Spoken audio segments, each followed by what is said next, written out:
We're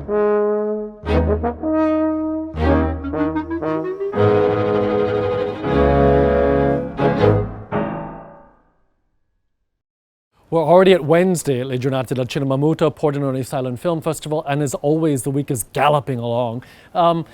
This afternoon we begin with the classic German street film, the film that in a sense started it all, Die Straße, 1923, directed by Karl Gruner, a director who's not nearly as well known as some of his other colleagues like Pabst and Murnau, but he was a major director of the time and also a film theorist. This is a film that Krakauer talks about quite a lot, and so many other film historians, film theorists, who are talking about how the city is used, how the idea of the city was used in Weimar cinema, that sense of something that is threatening, perilous, shadows everywhere, where one can get lost, one's soul can get lost in these hidden corners of the metropolis. It's been so long since we've seen a good copy of this, and it's thanks to Stefan Drossler and the Film Museum München that we're finally able to see the film as it really was originally intended.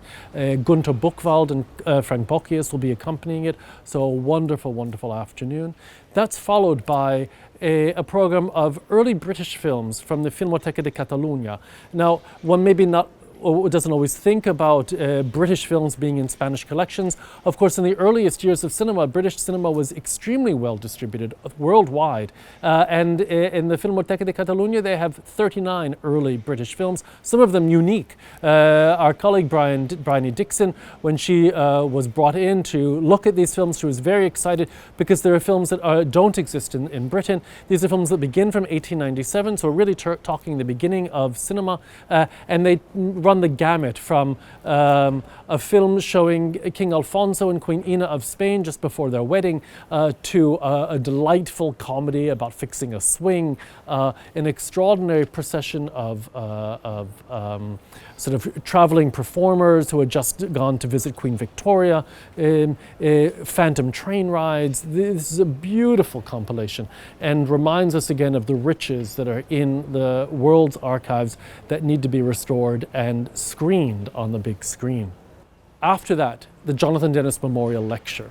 As you know, the Giornate isn't only about cinema on screen, but there are so many collateral events as well. We have the masterclasses with two wonderful musicians this year, Andrea Goretti and Timothy Rumsey, which starts at 11 a.m. to 1 p.m. every day. Of course, please don't miss it, every day. We also have the Collegium right after that, where we're looking at furthering our understanding of these films by bringing in some of the curators and experts and archivists to talk to us about their curatorship.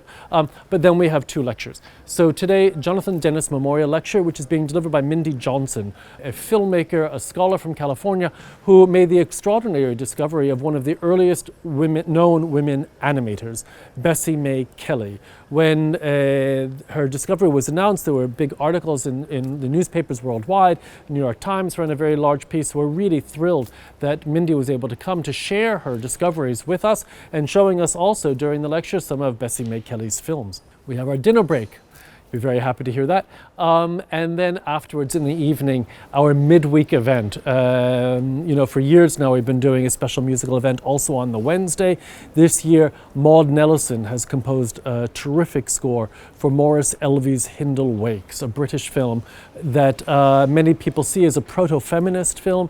It's set in the north of England, in Lancashire, among the working class. There are extraordinary scenes of Blackpool. Maud actually went to these places to imbibe the atmosphere before she was writing her score, which is for a quintet of musicians, Maud included, of course. It's going to be a very, very special evening.